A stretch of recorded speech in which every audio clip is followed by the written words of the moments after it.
sebelumnya kepada Ibu yang telah mempersilahkan.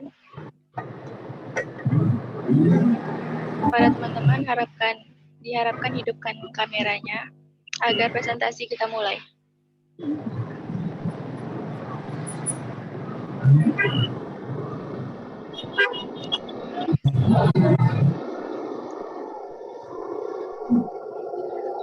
Assalamualaikum warahmatullahi wabarakatuh. Waalaikumsalam warahmatullahi wabarakatuh. Alhamdulillah, puji syukur kehadirat Allah Subhanahu wa Ta'ala yang mana telah memberikan kita kesehatan, kesempatan, dan juga keluangan waktu sehingga kita masih bisa melaksanakan perkuliahan pagi hari ini. Salawat dan salam tak lupa pula kita hadiahkan kepada baginda Nabi Muhammad SAW. Semoga kita mendapatkan syafaatnya di yaumil akhir kelak. Amin, amin ya robbal alamin. Baiklah, kami dari kelompok 3, di sini kami akan membahas materi mengenai ekuitas model visitor.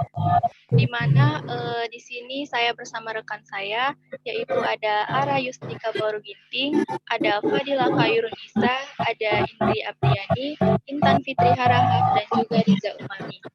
Baiklah, sebelum presentasi atau penjelasan materi dimulai, saya berharap kepada teman-teman agar bisa memahami materi yang kami bawakan hari ini agar menjadi ilmu yang bermanfaat untuk kita semua. Baiklah, kepada pemateri yang pertama, saya persilakan untuk menjelaskan materinya.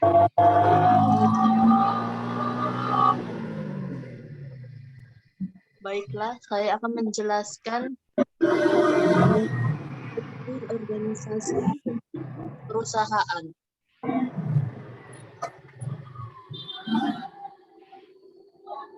Yang pertama itu perusahaan perseroan, itu perusahaan perorangan. Yang kedua itu perusahaan persekutuan, yaitu bentuk umumnya yaitu WMA dan CP. Ketiga itu perseroan terbatas atau PT, yaitu perusahaan yang dimiliki lebih dari 2 orang atau badan hukum. Selanjutnya yaitu karakteristik PT. PT ini terdapat 2 macam, yaitu PT terbuka dan PT tertutup. Yang pertama itu PT tertutup atau dikenal dengan PT saja, yaitu perseroan yang tidak menerbitkan saham untuk publik. Sedangkan PT terbuka dikenal dengan PT TBK, yaitu perseroan yang menerbitkan saham di pasar modal sehingga publik dapat membelinya. Selanjutnya keunggulan PT. Yang pertama itu berbentuk badan hukum terpisah dari pemilik. Yang kedua dilindungi oleh undang-undang negara. Yang ketiga keberlangsungan usaha tidak terpengaruh oleh pemilik. Dan terakhir reputasi yang lebih kuat dan diakui oleh sejumlah pihak penyedia fasilitas pendanaan kekayaan PT terpisah dari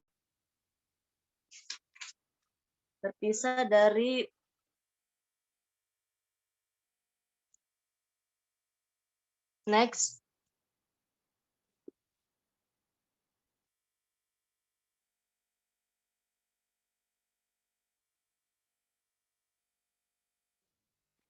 Terpisah dari kekayaan pemilik atau investor. Lanjut. Proses pembentukan PT. Yang pertama, pendiri minimal terdiri atas 2 orang atau lebih. Yang kedua, akta notaris yang berbahasa Indonesia. Yang ketiga, modal dasar minimal 50 juta dan modal disetor minimal 25% dari modal dasar. Selanjutnya, minimal harus memiliki 1 orang direktur dan 1 orang komisaris. Dan terakhir, setiap pendiri harus mengambil bagian atas saham. Selanjutnya akan dijelaskan oleh teman saya, Fadila. Baiklah, saya akan menjelaskan tentang ekuitas PT. Jadi, ekuitas atau permodalan ini merupakan salah satu akun yang penting dalam sebuah PT. Komponen ekuitas dalam PT itu terdiri atas modal disetor, saldo laba, dan yang terakhir ada penghasilan komprehensif lain. Yang pertama, modal disetor. Untuk perusahaan dengan bentuk PT, kepemilikan sahamnya dibagi atas lembaran saham, yang mana secara umum pemilik atau pemegang saham ini memiliki hak. Hak itu antara lain yang pertama, pembagian keuntungan ataupun kerugian. Yang kedua ada partisipasi dalam manajemen. yaitu hak suara dalam memilih komisaris ataupun direktur. Yang ketiga ada pembagian aset perusahaan pada saat likuidasi, dan yang keempat ada hak prioritas untuk memilih saham yang baru diterbitkan. Yang mana keempat hak ini dilakukan secara proporsional sesuai dengan presentasi kepemilikan dalam suatu perusahaan. Dan biasanya ada dua jenis saham yang diterbitkan oleh sebuah perusahaan dalam bentuk PT. Yang pertama itu ada saham biasa, dan yang kedua ada saham preferensi. Untuk komponen ekuitas yang kedua itu saldo laba. Jadi saldo laba ini merupakan akumulasi dari laba bersih suatu perusahaan yang tidak dikembalikan atau disetorkan kepada pemilik saham. Akan tetapi jika laba bersih ini dikembalikan kepada pemilik saham, maka itu dikenal dengan dividen. Saldo laba yang diakumulasikan ini nantinya digunakan untuk menambah ataupun memperkuat ekuitas suatu perusahaan. Dan yang terakhir itu ada penghasilan komprehensif lain. Penghasilan komprehensif lain itu merupakan akun-akun yang mempengaruhi nilai ekuitas perusahaan, yang mana tidak terkait langsung dengan pemegang saham. Contohnya, saldo keuntungan ataupun kerugian yang belum terrealisasi dari investasi sekuritas kategori tersedia untuk dijual. Selanjutnya dijelaskan oleh teman saya. Saya akan melanjutkan materi selanjutnya, yaitu tentang saham biasa. Jadi saham biasa ini merupakan modal paling dasar bagi suatu perusahaan. Nah, di saham biasa ini dia penerbitannya itu ada yang pertama saham biasa dengan nilai nominal. Contohnya itu teman-teman sekalian bisa melihat di PPT kami atau di buku di halaman 88. Jadi contohnya itu penerbitan saham biasa dengan nilai nominal, PT Obat Jaya ini menerbitkan 1 juta lembar saham biasa dan bernilai nominal Rp100 dengan harga Rp500 per lembar yang dibayar tunai. Maka perusahaan mencatat penerbitan saham dengan jurnal sebagai berikut. Nah, jurnalnya itu dia ada kas di sebelah debit 500 juta dan pada modal saham biasa 100 juta, agio saham biasa 400 juta. Nominal kas ini diperoleh dari nilai jual, yaitu yang 1 juta lembar dikalikan dengan harga Rp500 per lembar, maka dia dapat 500 juta.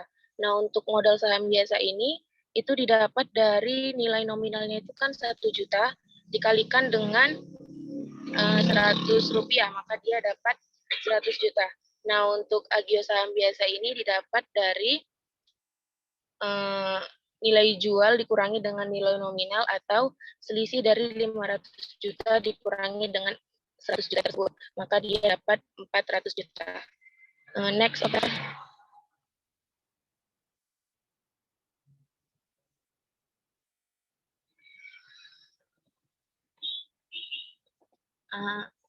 Dan yang kedua ini dia ada saham biasa tanpa nilai nominal. Di beberapa negara, saham dapat diterbitkan tanpa nilai nominal dengan alasan agar yang pertama itu perusahaan terhindar dari liabilitas kontingensi, dan yang kedua itu perusahaan maupun investor terhindar dari kebingungan antara mencatat nilai nominal atau nilai pasar wajar pasar.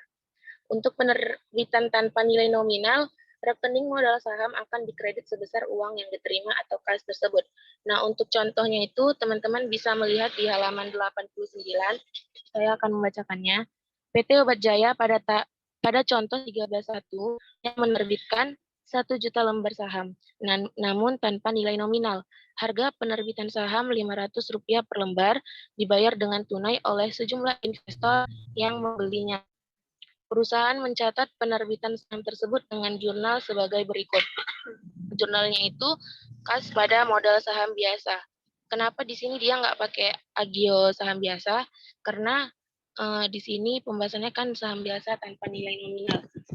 Dan selanjutnya itu kaitan dengan sekuritas lain. Dari segi pencatatan akuntansi terdapat 2 cara untuk mengakui dana yang diterima, yaitu sebagai berikut. Yang pertama itu ada metode proporsional, dan yang kedua itu ada metode inkremental.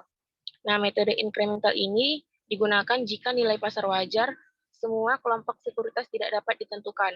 Maka metode ini dapat digunakan. Untuk selanjutnya akan dijelaskan oleh teman saya.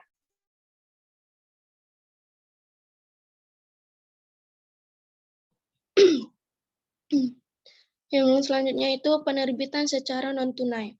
Penerbitan saham juga dapat dilakukan ketika perusahaan melakukan transaksi dalam bentuk selain kas tunai. Secara umum, dalam transaksi ini perusahaan perlu mencatat saham yang diterbitkan sebesar nilai wajar barang atau jasa yang diterima. Yang kedua itu jika nilai wajar barang atau jasa tidak dapat diukur secara handal, maka sebesar nilai wajar saham yang diterbitkan. Yang kedua itu biaya penerbitan saham.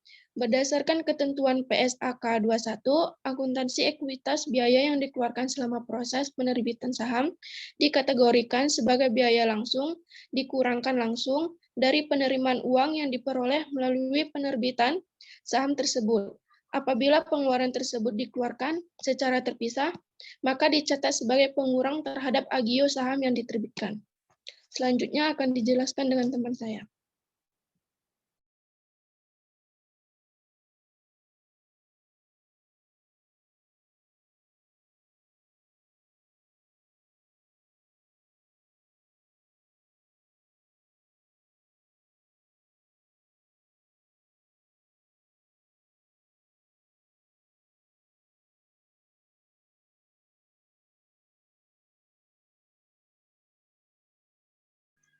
Baiklah, berhubung Saudari Riza, teman sekelompok kami terkendala jaringan, di sini saya akan menjelaskan mengenai saham preferen.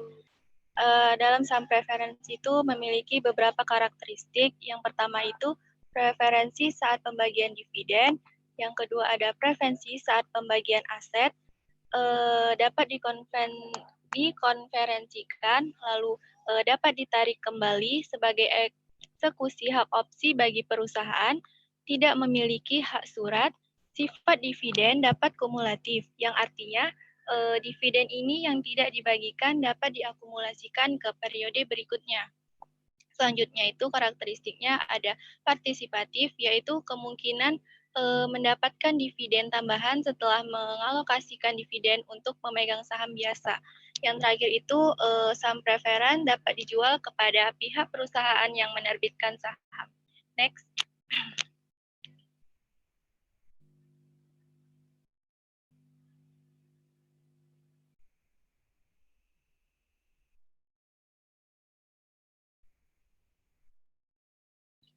Silakan next, host. Di sini ada contoh penerbitan saham. Kita lihat dari contoh 13.6, di mana PT Obat Manjur menerbitkan 100.000 lembar saham preferen dengan nilai nominalnya 100 per lembar. Saham ini dibeli tunai para investor dengan harga perdana sebesar 150 per lembar. Jurnal yang dicatat itu bisa terlihat di layar Anda. Kas itu sebesar 15 triliun, baru ada saham preferen dan AIGO saham preferen. Next.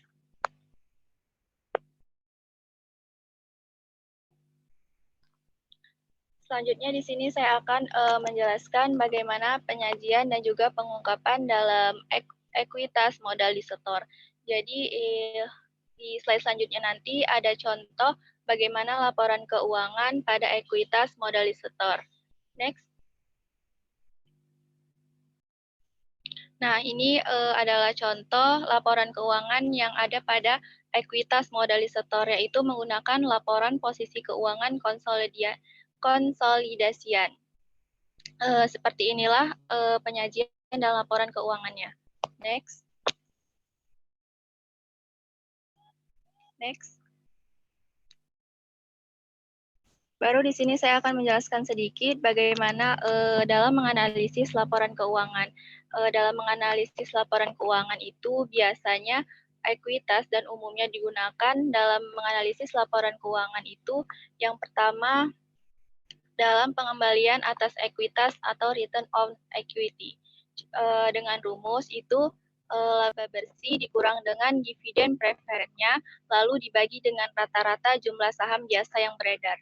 Nah, di sini saya berikan satu contoh untuk memberikan pemahaman kepada teman-teman.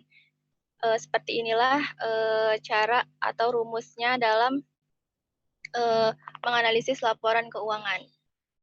Next. Yang kedua itu ada rasio pembagian saham atau dividend payout ratio, di mana rumusnya itu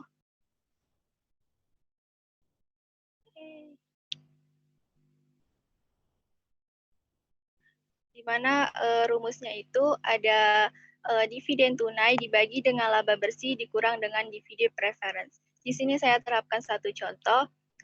Misalnya PT AKSE membagikan dividen tahun 2019 dengan nilai total 25 juta dan dengan laba bersih sebesar 100 miliar. Ayo hitung DPR di atas atau dividen payout ratio-nya. Jadi kita tinggal masukkan aja angka yang sudah tertera di soal, lalu kita bagikan, yaitu 25 juta dibagi dengan 100 juta. Lalu hasilnya itu dapat 0,25. Nah, analisisnya ini, analisisnya ini berapa persennya itu bisa kita pahami itu sebagai seberapa tinggi keuntungan yang akan kita dapat bagi kita para investor. Mungkin itu saja materi yang dapat kami sampaikan. Ini langsung dilanjut ke WhatsApp ya, Bu?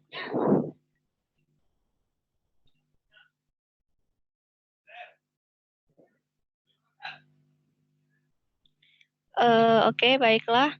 Teman-teman, kita langsung lanjut saja di WhatsApp.